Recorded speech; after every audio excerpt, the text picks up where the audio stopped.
Sir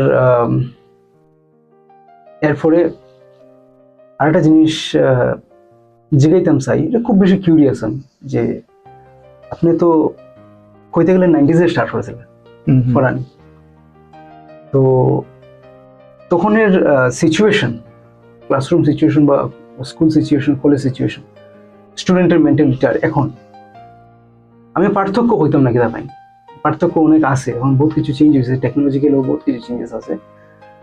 আপনি মিল কিতা pine, যে মিল এই জিনিসটা মিলে না, তখনও আমি দেখছি স্টুডেন্টদের মধ্যে বা সিচুয়েশনটা ওরকম আছে, কখনো এরকম আছে আর কি, আপনি পাইননি কিছু মিল? হ্যাঁ, দুটাই থাকবো, মিলও থাকবো আর মিলও থাকবো। আমি যদি একটু অমিল দিয়ে শুরু করি, অমিলের পরে মিলটা তো অমিলটা কি, একটা সবচেয়ে বড় অমিল হলো টেকনোলজি। যেটা সবচেয়ে বেশি পরিবর্তন হয়েছে টেকনোলজি, বিশেষ করে লগেও জিনিসটা হইতে পারে যে টেকনোলজিক্যাল অ্যাডভান্সমেন্ট তখন হইছে, টিচাররা কিতা মানে কিরকম টেকনোলজিটা ইউজ করতে পারে স্টুডেন্টরা ফ্যাসিলিটেট করার। তো সবচেয়ে বেশি যদি গুরুত্বপূর্ণ পরিবর্তন হয়েছে টেকনোলজি। কোর্স তো স্বাভাবিক, এটা 10 বছর পরে 15 বছর পরে চেঞ্জেস হইব, আপগ্রেড হইতেই লাগবো, এটা আমাদের নিজের অ্যাডজাস্ট করতে লাগবো, অনুযায়ী অ্যাডজাস্ট করতে লাগবো। মিল কি দেখলাম, আগেও জানতে আগ্রহী স্টুডেন্টরা আসিল, এখনো আছে, হ্যাঁ এখনো রয়েছে, এটা প্রত্যেক যুগেই থাকবো। কিছু স্টুডেন্ট খুব আগ্রহী থাকবো, কোনো স্টুডেন্টই কোনো খারাপ না, সবার যে একটা, কারণ সবাই কেউ ইকুয়াল না, সবাই ইউনিকলি বিল্ড, ডিফারেন্ট। হ্যাঁ, কেউ হয়তো পড়াশোনা ভালো লাগে, কেউ হয়তো রান্না ভালো লাগে। আমি যখন একটা স্টুডেন্ট পড়াইছি, আমার পড়াশোনাতে চেষ্টা করে কিন্তু পারেন না, কিন্তু আমি স্যার আমি রান্না করতাম, আমি 100-500 মানুষের রান্না করতে পারি, এটা তো কোয়ালিটি না নাকি? এটা তো বহুত বড়, হ্যাঁ এটা একটা কোয়ালিটি। কেউ লুচি তরকারি বানাইতে পারে, এটা তো এক লুচি তরকারি করার পরে আস্তে ভারতবর্ষে কত মানুষের প্রফেশন রূপে নিয়েছে লুচি তরকারি করা, এটা তো একটা শিক্ষার। রান্নার স্বাদ করিয়া কেউ মুখে যদি স্যাটিসফ্যাকশন আনা যায়, এটা তো একটা কোয়ালিটি। তো প্রত্যেকটা স্টুডেন্ট, প্রথম আমি আগে বুঝি যে টিচার অত সহজ না, রাইট পরিবেশ, প্রথম আমি দেখতে লাগবো যে সবাই সমান না, ইকুয়াল না, সবাই ইউনিকলি বিল্ড, এটা আমার বুঝতে লাগবো। কেউ এটা কম পারে, কিন্তু কেউটা কম পারে, কেউটা বেশি পারে, তো আইডেন্টিফাই করতে হলে কোনটাকে কম পারে, কোনটা বেশি পারে। তো একটু যেটা আরেকটা অমিলের দিকে বেশি আর কি, মিল তো আছে, আগেও স্টুডেন্ট আসছিল, এখনো আছে, টেকনোলজি চেঞ্জ হয়েছে, আর চেঞ্জই তো নিয়ম, টেঞ্জ হইতে লাগবে এখানে, হ্যাঁ এটা মিল আছে। একটু জানি না সোশ্যাল মিডিয়ার প্রভাবে আবার একটা অমিলের কথা আর কি, টিচারের প্রতি শ্রদ্ধা কমছে নি, একটা প্রশ্ন উঠে, আগে কি বেশি শ্রদ্ধাবান আছে স্টুডেন্ট? কিন্তু এখনো আছে, এটা না এখনো আছে, হ্যাঁ এখনো আছে, ইন্টেন্সিটি কমে গেছে, একটু ইন্টেন্সিটি কমছে বিভিন্ন কারণে এটা কমছে আর কি।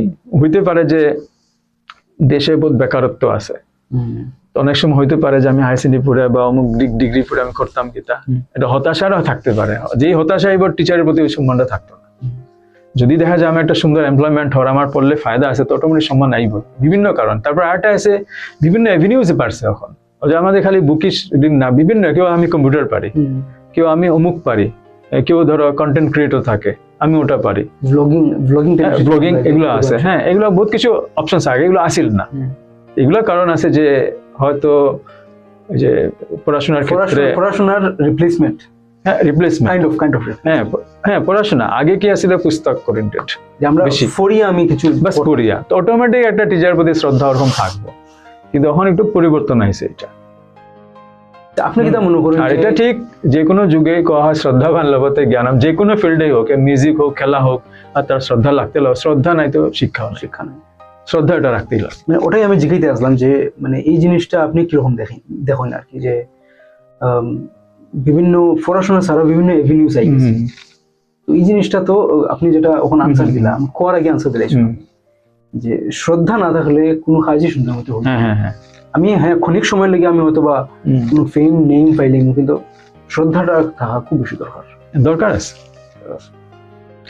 আর বিশেষ করে টিচার যেহেতু বহুত ইম্পর্টেন্ট একটা প্রফেশন, টিচারের জ্ঞানের প্রতি শ্রদ্ধা রাখা খুবই দরকার। আর এখানে একসাথে টিচাররা যাতে আমরা এরকম থাকি যাতে শ্রদ্ধাটা দেয়, আমাদের আচরণ টিচারের আচরণ হ্যাঁ আমাদের টিচারের আচরণ ওরকম হইতে লাগবো, টিচার যেরকম আচরণ হওয়া উচিত, হ্যাঁ তো আমারও ওরকম হইতে লাগবে।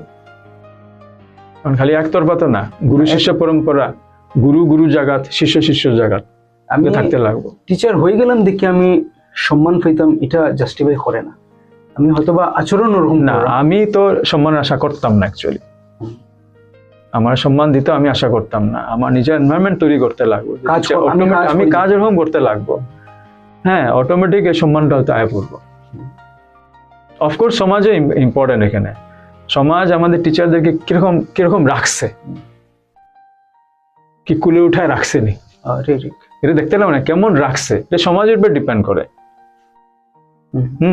কেমন পরিবেশ রাখছে টিচাররা, তখন কি এটা শুরু হইব। আমি শুনছি হ্যাঁ আমি শুনছি একটা জানি না কতটুক কোনখানে একটা কোর্টে একজন প্রফেসর ঢুকছে, কোন একটা কোর্টে কেসে, তো জাজ যে কইছে সাবধান একজন টিচার আমাদের ইয়েতে ঢুকছে, কোর্টে ঢুকছে, সব দাঁড়ায় গেছে। তো এরকম যদি কালচার থাকে, বা এটা তো হ্যাঁ টিচার আর হাইয়েস্ট পেড, আমি শুনছি জাপানে হাইয়েস্ট পেড থাকে টিচারদের, আরো বিশেষ সম্মান আছে টিচারদেরকে। তো টিচারও তো মোটিভেশন লাগবে, টিচারও লাগবো, ইনকাম দিয়া লাগবে, রিওয়ার্ড হোক, দুটা দিয়ে লাগবো, আদারওয়াইজ টিচার সব তো করতে পারতো না, এটা প্রয়োজন, সবকিছু প্রয়োজন। আমরা স্টুডেন্টরা বুঝতে লাগবো জ্ঞান আমার প্রয়োজন নেই, জ্ঞান থাকলে আমার শ্রদ্ধা থাকতে লাগবে, আদারওয়াইজ এটা সম্ভব না। আর আমরা টিচারও আমাদের যেটা রোল আছে, আমি আবার রিপিট করলাম যে এত ইম্পর্টেন্ট রোল, আমরা সবার টিচার ভাবি যে আমার রোলটা কি, তা ছোট হোক বড় প্রত্যেকজনের সুন্দর রোল আছে, যে কোনো ফিল্ড হোক, music field, teaching field, computer field বা যে কোনো লার্নিং ফিল্ড, এটা হইতে লাগবে। শ্রদ্ধা নাই শিক্ষা হইতে না, যে teacher never teaches a student learns, শ্রদ্ধাই হইতে লাগবে টিচিং লার্নিং।